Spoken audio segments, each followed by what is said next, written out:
ทยาลัยกสิกรรมและป่าไม้ภาคเหนือก็เป็นอีกแห่งหนึ่งที่ได้มีการขยายแนวพันธุ์เบี้ยไม้ในมื้อนี้พวกเราจะมาเรียนรู้เกี่ยวกับวิธีการทำงามักลิ้นจี่เนาะซึ่งจะมีวิธีการหรือว่าขั้นตอน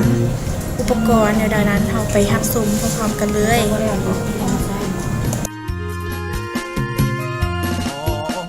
ผักขะแยงลมพัดยามแลงไงแสนเป็นห่วงคิดทอดผู้สาวสิ้นห่วงวิธีการทำถ้าปิดเราต้องเลือกเอางาที่บ่แก่เกินไปและเลือกส่วนที่บ่ทึบข้อเพื่อทำการหั่นเปลือกมะลิ้นจี่ความกว้างของปากบาดบ่ให้เกิน2 นิ้วหลังจากนั้นเราเริ่มลงมือถามโดยการนำเอาเปลือกพร้าวใส่ดินมาวางใส่ทุ่งยางแล้วนำไปถามใส่ปากบาดบีบให้แน่นเพื่อบ่ให้อากาศเข้าต่อมานำเสือกฟางมามัด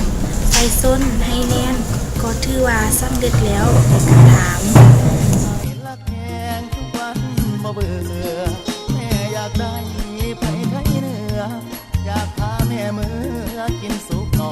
ฟ้าสงกรานต์ปีใหม่ลูกขอกราบไหว้องค์พ่อพระบางขอ